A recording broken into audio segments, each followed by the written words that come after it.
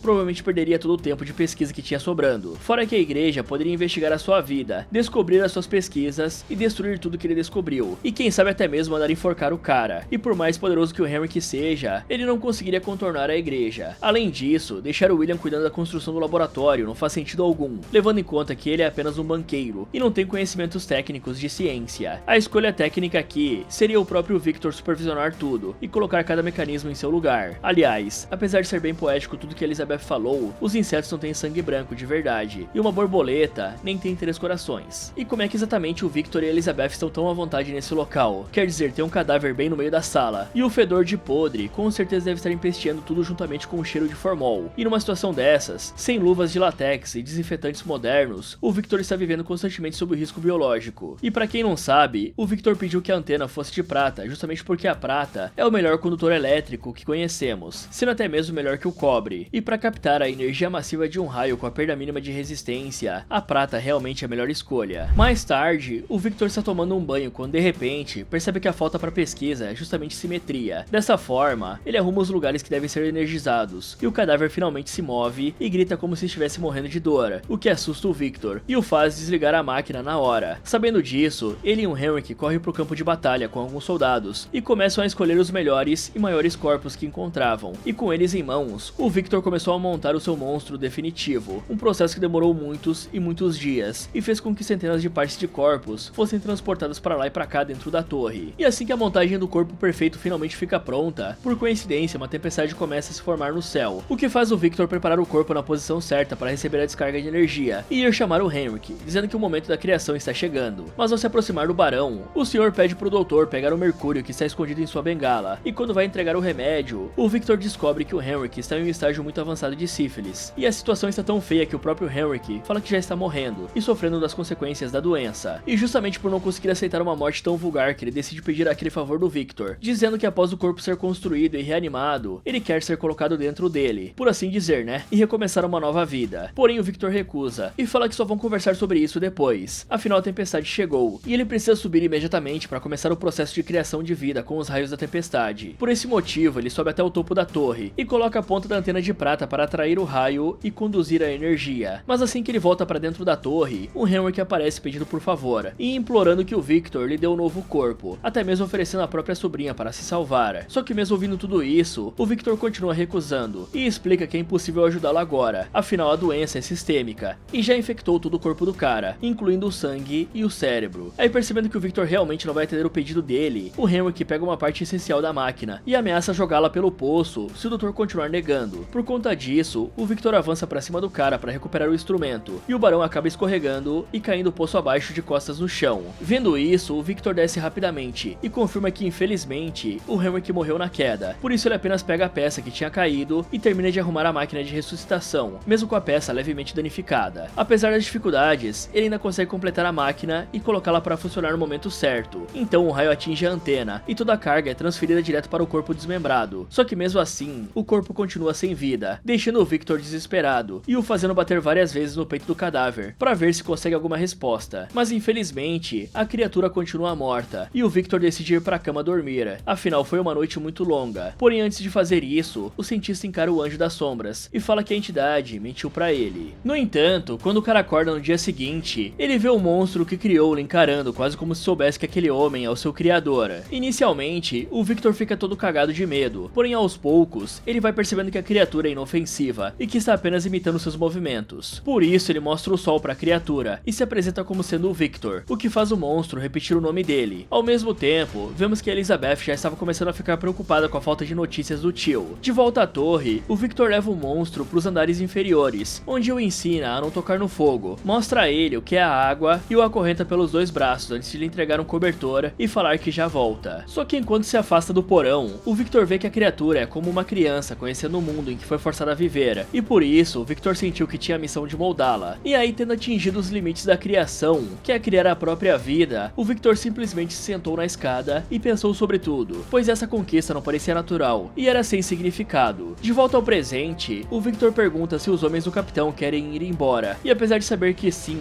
o Anderson fala que no momento em que estiverem livres para ir, continuarão em frente para cumprir a missão que tem, o que faz o cientista dizer que o capitão é tão louco quanto ele, e que por isso precisa ouvir toda a sua história. Então, o Victor conta que após várias semanas se passarem, a força do monstro continuou crescendo, enquanto que a inteligência dele não dava sinais de aumentar. E isso tudo, somado ao fato do Victor já estar nervoso e cansado, acabou fazendo com que a criatura cortasse a mão com uma navalha. Aí, enquanto o monstro tenta tocá-lo, o cientista grita com o filho, dizendo que ele jamais deveria tocar nele. E assim que o Victor vai olhar novamente o machucado, ele descobre que a ferida já tinha se curado em uma velocidade absurda. O estranho é que por um momento, o monstro parece sair do controle e quase ataca o cientista. Após isso, o Victor leva o monstro novamente pro porão e tem um ataque de pelanca enquanto o prende nas correntes. Tudo isso porque mesmo depois de tantas semanas, a criatura ainda não mostrou nenhuma evolução na inteligência e continuou apenas falando Victor. E essa loucura toda claramente deixa o monstro com medo. Porém, nesse momento, o Victor escuta algumas batidas na porta e descobre que o William e Elizabeth chegaram para visitá-lo. Então ele rapidamente puxa Elizabeth para dentro, dizendo que vai mostrar a ela todas as anotações que fez. No entanto, a jovem se afasta e pergunta sobre o Henrik. Ouvindo isso, o Victor desconversa, dizendo que o cara volta em alguns dias, e leva o William para cima para mostrar as anotações e evitar essa conversa. Mas no momento em que Elizabeth iria subir, ela escuta alguém chamando o nome do Victor e desce até o porão para verificar. Dessa forma, a jovem encontra o monstro acorrentado e fica em choque com a sua aparência. Apesar disso, ela não sente medo e até mesmo tira o chapéu e as luvas para que a criatura possa tocá-la. No entanto, no momento em que vê as feridas do monstro, ela sobe correndo e confronta o Victor, querendo saber o que ele fez com aquele homem. Aí, para não gerar nenhum mal-entendido, o cientista leva o casal até o porão e apresenta o monstro como se fosse um novo produto que ainda precisa ser refinado. Além disso, ele também fala que as correntes são para a própria segurança da criatura e também a dele. Afinal, o monstro é como um recém-nascido que não sabe controlar a própria força sobre-humana. A única coisa que o Victor não consegue responder pro William é se esse ser tem alguma inteligência. Ok, agora eu tenho certeza absoluta de que apesar do Victor ser um gênio quando se trata de ciência, ele é completamente leigo em relação a relações humanas. Isso porque no momento em que o Henrik pegou uma parte importante da máquina e ameaçou destruí-la, o cientista não devia ter começado a explicar biologicamente que seria impossível. O correto seria simplesmente entrar no jogo do barão e dizer que faria isso logo após energizar e reviver o corpo. Dessa forma, ele não correria o risco da máquina ser destruída, ainda teria a chance de eliminar ou impedir o Henrik mais tarde. Até porque discutir lógica com alguém sofrendo de neurosífilis é inútil. Mas claro que dava pra ver que o Victor não tinha o mínimo de bom senso, porque quando o cadáver foi reanimado pela primeira vez, ele deu um grito absurdo de dor. Isso pode indicar que o que quer que ele criasse poderia viver em um sofrimento eterno, e por isso seria violento. Aliás, é preciso ser dito que por ser um médico tão incrível, o Victor devia ter percebido muito antes os sinais do Henrik, como a megalomania, tremores, mudanças de humor, pupilas irregulares e etc. É claro que o mercúrio serve para mascarar os sintomas, e loucura, excentricidade e sífilis andavam de mão dadas nessa época, pois era difícil diferenciar uma coisa da outra. Porém, ainda assim, alguma coisa poderia ser perceptível para um médico renomado como o Victor. Além disso, em vez de esconder a morte do Henrik, seria muito mais simples falar que graças ao seu estado avançado de sífilis, o barão tubarão passou mal, escorregou da torre e morreu ao cair no chão. Assim ele se livraria da culpa do assassinato, se bem que o cara escorregou sozinho, né? E não teria um baita teto de vidro, pronto para quebrar em cima da própria cabeça. Aliás, deixar o buraco do poço desprotegido dessa forma é completamente sem noção, pois se o laboratório e a torre foram praticamente todos modificados e construídos, não custava nada colocar um guarda-corpo ao redor do buraco, já que qualquer um podia escorregar ali com aquela chuvarada. E outra decisão estúpida foi usar correntes normais e uma criatura sobrenatural, feita dos membros mais fortes que existem e eletrizada a partir de um raio. Isso sem contar que, de acordo com as pesquisas do Victor, o monstro tem regeneração e vigor infinito, graças àquela área ao redor do coração. Mas o Victor não é o único personagem tomando decisões idiotas uma atrás da outra. Afinal, Elizabeth viu uma criatura de mais ou menos 2 metros, toda costurada e cicatrizada, e ainda assim se aproximou dela como se não houvesse perigo algum.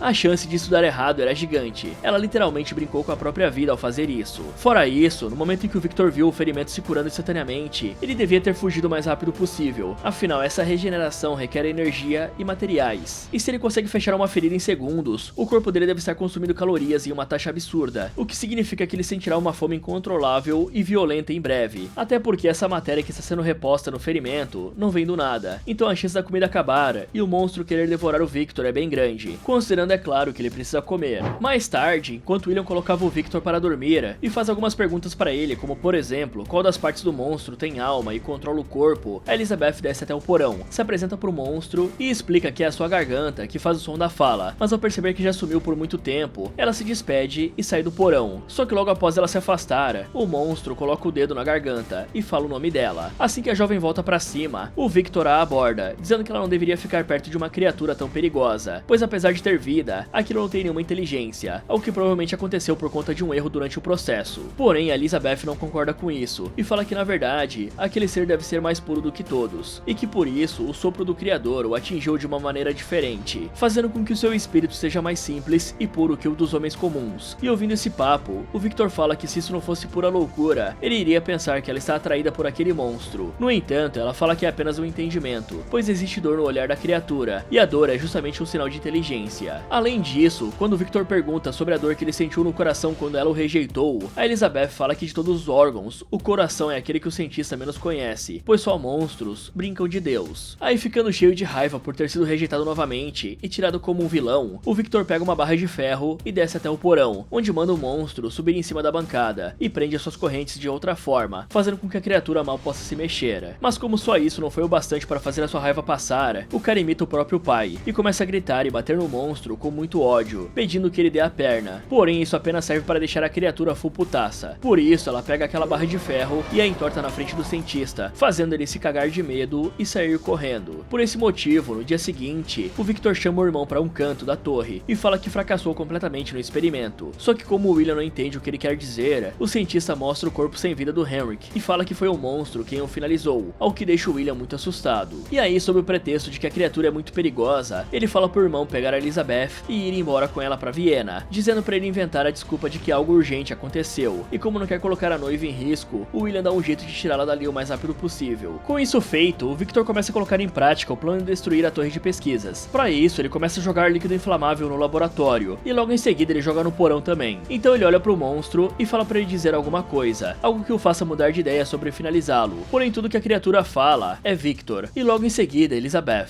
o que parece deixar o cientista ainda mais puto. Aí, depois de terminar as preparações para destruir a torre, o Victor ateia fogo no local e corre para fora enquanto escuta o monstro gritando o seu nome. E isso aparentemente faz o cientista mudar de ideia, tanto que ele tenta voltar para salvar a criatura. O problema é que já era tarde demais, e no momento em que ele abre as portas da torre, ocorre uma explosão que lança o cara para trás, destruindo a sua perna e toda a torre de pesquisa. Nessa hora, a Elizabeth chega ali com o William, e os dois veem a construção caindo aos pedaços. Afinal, a jovem sentiu que algo ruim iria acontecer, e forçou o noivo a voltar, o que infelizmente também foi tarde demais. Mas o Victor deixa claro que a explosão não foi o fim de nada, na verdade foi apenas o começo, e que buscando a vida, ele criou a morte. De repente, o capitão escuta uma comoção do lado de fora, e decide sair para conversar com os marinheiros. Só que assim que ele abre a porta, o monstro o empurra para trás, e quase o finaliza com uma porrada. Por sorte, o Victor o faz parar, e diz que a criatura pode levá-lo. Já o capitão, por outro lado, pede pro monstro finalizá-lo, e confirmar a história que o Victor contou. E ao ouvir isso, a criatura fala que como o criador já contou a própria história, está na hora da criação contar a dela. Então, o monstro fala que após chamar pelo Victor, ele percebeu que estava sozinho, e precisou quebrar as correntes e fugir por conta própria daquela explosão. explosão, algo que ele conseguiu fazer graças à saída de água que tinha no porão. Em seguida ele acordou na praia e andou até a floresta mais próxima, ainda meio perdido e desengonçado. Nessa floresta, o monstro encontra alguns cadáveres de soldados e pega o casaco de um deles para parar de sentir frio. Fora isso, ele também encontra alguns servos e se aproxima deles como uma criança que vê um cachorrinho pela primeira vez na vida. E o mais legal disso é que esses animais, que são tão rápidos em fugir quando se sentem ameaçados, apenas ficam parados enquanto o monstro se aproximava. O problema é que alguns caçadores aparecem do nada, finalizam o cervo e atiram na criatura bizarra, o que faz ela sair correndo para se esconder. E como ainda estava com frio, o monstro entra em uma casinha que tinha ali perto e se esconde no moinho junto com alguns ratinhos. Bom, uma coisa precisa ser dita. Mesmo que o Victor seja muito idiota quando se trata de relacionamentos humanos, dá pra dizer que o William ainda é mais idiota quando se trata disso, pois se ele tivesse analisado o corpo do Henrik com um pouco de cuidado, veria que não existe nenhuma marca de luta, algo que seria comum em um ataque de um monstro com uma força sobre-humana e pouca inteligência, como é o caso de ataques de animais, por exemplo. E conhecendo o irmão que tem, dá pra dizer que no mínimo, o William ficaria com uma pulga atrás da orelha sobre toda essa história. Além disso, a forma como o Victor colocou o fogo no laboratório foi muito responsável. A escolha mais correta seria criar um pavio que pudesse ser aceso pelo lado de fora e que criaria uma distância segura entre o cientista e a torre, já que o combustível que o cara estava espalhando facilmente poderia pegar na roupa dele e fazer o cara virar um cientista flamejante quando as chamas começassem. Mas como ele não fez isso, o mínimo que esse idiota devia ter feito era não tentar abrir a porta da construção, até porque qualquer um que saiba o mínimo de física e química iria conhecer os fenômenos físicos que isso poderia causar, como por exemplo, o backdraft, algo que ocorre em ambientes que o fogo consumiu grande parte do oxigênio, tornando a fumaça rica em gases inflamáveis, como monóxido de carbono e hidrocarbonetos. Por conta disso, quando uma porta ou uma janela fosse aberta subitamente, o oxigênio fresco entraria, e esses gases poderiam inflamar de forma instantânea e violenta, produzindo uma explosão no local. Fora isso, também existe o flashover, que acontece conforme a temperatura sobe, e todos os materiais do cômodo alcançam sua temperatura de ignição quase ao mesmo tempo, e a entrada de ar pode acelerar o aquecimento e provocar uma ignição súbita, o que também causaria uma explosão no local. Isso sem contar que só iria acelerar a velocidade de propagação do fogo em outras áreas da construção. Aliás, é possível ver que o Victor perdeu a perna justamente nessa explosão, e a verdade é que com um ferimento desses, o cara morreria de sangramento em pelo menos uns 3 minutos se um torniquete não fosse feito, e sem contar que ele precisava ser levado para o hospital o mais rápido possível. Por sorte, o casal retornou para a torre e conseguiu cuidar do cara, senão era game over ali mesmo. E uma coisa importante de pontuar é que muitos de vocês devem ter percebido que eu não chamei o monstro de Frankenstein nenhuma vez. Isso acontece porque o monstro não tem um nome real, o Victor nunca deu um nome a ele. A verdade é que esse ser criado a partir de várias pessoas é apenas o monstro de Frankenstein. Além do mais, o comportamento do monstro de aprender palavras, imitar gestos, olhar e aprender com os animais é uma representação clara da filosofia de John Locke, a famosa tábula rasa ou folha em branco, que fala que uma pessoa ou um ser não nasce má, ela é moldada pelo ambiente. E isso é muito significativo quando nós vemos que os servos e os ratos não fogem dele, pois é como se sentissem que ele não tem maldade e que não representa uma ameaça, sendo na verdade uma criação pura. O grande problema é que por mais puro que ele seja, o próprio Victor já plantou ideias horrendas a respeito dele, como a do monstro ter finalizado o Henry. Isso foi um ato extremamente covarde do Victor, já que ele está fugindo das próprias ações. Como ele tinha acabado de criar algo novo, e até aquele momento o ser não tinha demonstrado nenhum sinal de agressividade, o cara deveria focar em ensiná-lo da melhor forma possível, com bons livros para ele adquirir uma ética e moral inabaláveis. Afinal, com os poderes que ele tem, seria extremamente perigoso que o monstro fosse usado para o mal.